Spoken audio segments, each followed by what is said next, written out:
I'll get to it tomorrow. I'm like, who promised you that? Because life changes so quick. We live our lives and we feel as if we're promised something. We really don't have any control. We can control what we possess: emotions, attitude, thought process, perspective, how we speak, how we respond. But just life in general, we have no control of that. But there's so many parts of the injury that shaped my perspective. It was almost surreal. Your career's probably over. Your arm and hand will probably never be the same again. Hey man, life don't owe you a thing. Everybody done been through something. Everybody's gonna encounter something. I think the beautiful thing about adversity and opposition, when you live with it, it teaches you.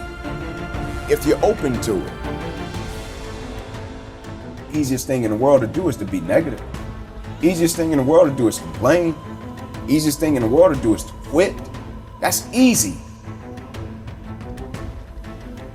It's moments like that that you remember, that shape and mold you as a person as you go throughout life. And I think we all have them, right? We all have these moments, right? Whether it be humility moments, whether it be, moments that keep us grounded.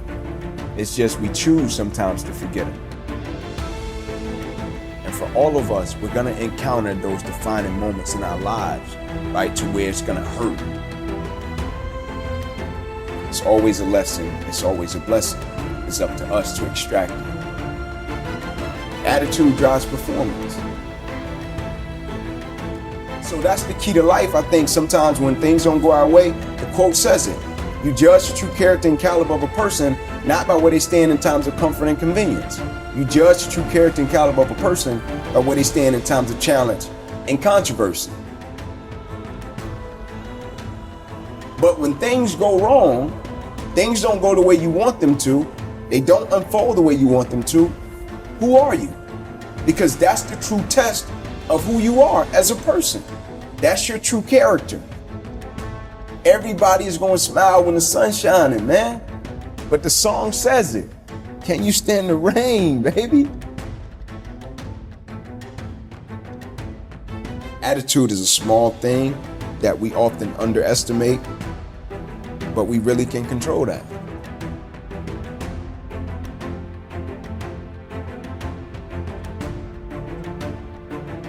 Into my junior year, and I'm about to get exactly what I want. About to get this thing called NFL. 10 games away from this dream. This thing that I've been working for my whole life. My whole life is dedicated to this one game. I got the paperwork that states I'm about to be an NFL draft pick.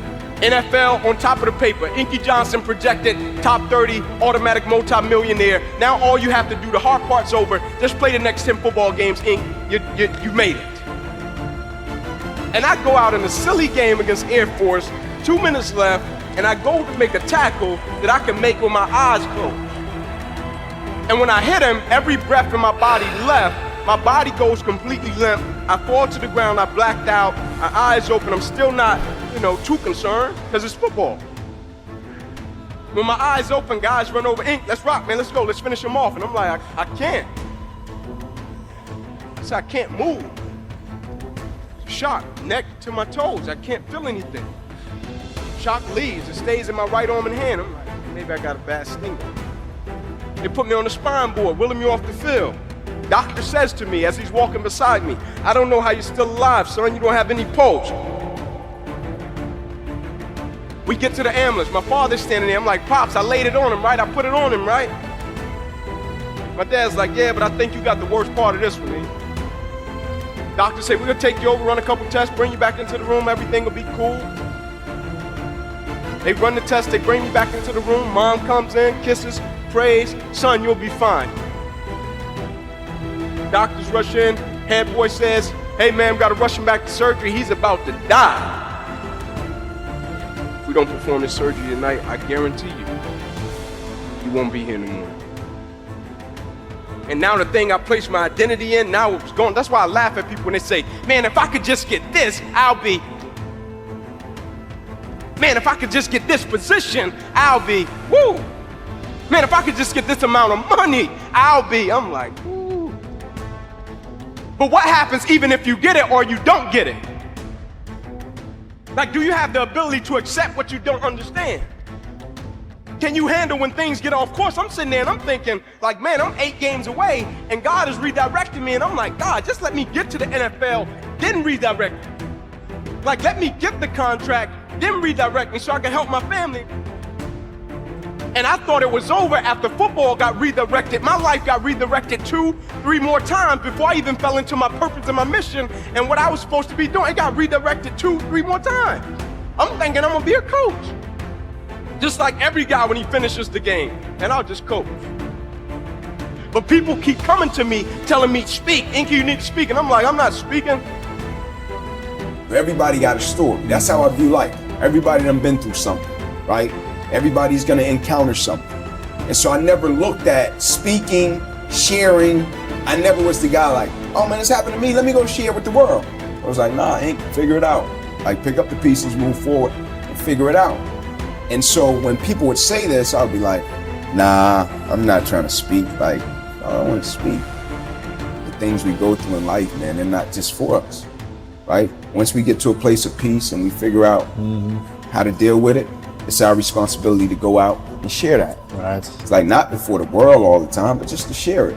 Because other people go through things, right? Other people are fighting. Just go out and share it. And it was the first time I had got hit with something to where I pondered it, right? To where I was like, you make a nice point. And I was getting invitations to speak at the time, school assembly, you know.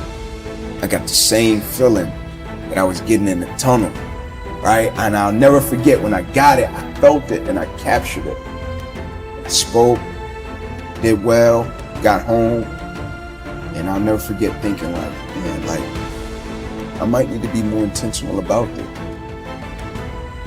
When we go through things in life, the first thing we try to do is understand it. I'm like, nah, man, some things you're gonna go through, it's gonna be so tough, you're not gonna understand it right away. Just survive it.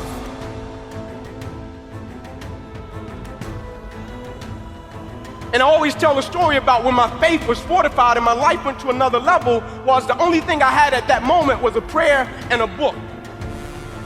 I got up and I looked at my wife, I said, I'm gonna take this book to Oprah. And so I got my book, I got my suit, it's hot. Every door that opened, I ran in it. Hey man, Inky Johnson, drove from Atlanta. They're like, get out of here. I'm like, man, Oprah people rude, man. I thought you was nice, you give away cars, you're rude. So after getting kicked out like 4 doors, I go to the back of the building. I sit down, I put my back on the building, look up to the sky, and I'm like, God, man, thought it was you. I'm like, man, my wife gonna chew me out, man. I get up, I look down the sidewalk, and at this moment, there was nobody but Oprah and a security guard. I'm talking about nobody else. She's walking toward me, I'm walking toward her. I get a couple of feet away, I stop. She grabbed my suit, said, hey, that's a nice suit. I said, thank you. I said, I drove from Atlanta, I wanted to get you my book. She said, oh, cool, great. I said, would you mind taking a picture? We take a picture, and I'm going to walk off. She said, I gotta get in and do my show. I said, all right, thank you. And I'm going to walk off, and her security says to me, said, hey, young man, come here. I stopped, I went back to him. He said, I just want to tell you something. He said, what just happened never happens. He said, now, I don't know what's going to come out of it. I don't know book club, show. I don't know about any of that. He said, but I just want to make sure I tell you what just happened never happens. Like, God, are we really moving to the point where I can get up in Atlanta, Georgia, look at my wife, don't know nobody in Chicago, don't know nobody on Oprah's staff, and look at my wife and say, I'm going to meet Oprah. I got a certain level of faith that I'm going to meet Oprah. Like, at a certain point, like, what is it really about? Like, and I know the initial reaction when we go through things is to say, man, why did this have to happen to me? And it's an honest reaction. Because sometimes good people go through some crazy stuff. At a certain point, you're going to hit something that's going to test that level of faith. And my definition of commitment was always staying true to what I said I would do long after the mood that I've set it in has left. Like, am I gonna stay true to my beliefs and my core and my essence of who I am as an individual, even if I get a paralyzed right arm and hand? Am I gonna stay true to it? Even if my little career that I thought I was gonna have disappears, am I gonna stay true to it? Even if one day I'm in a football game, the thing I love to do, the thing I've been practicing my whole life, and in one moment it gets wiped out, am I gonna stay true to it? Somebody comes up to me almost every week and say, like, be honest, like, you said you wouldn't change what happened to you. Why? I got a paralyzed right arm and hand, but who I am as a man, that never got paralyzed. Can I condition my mindset and my perspective that when uncertainty happens, opposition happens, adversity happens, I can put my mind, my perspective in a space and place to extract some good? Stop trying to understand it and focus on surviving it.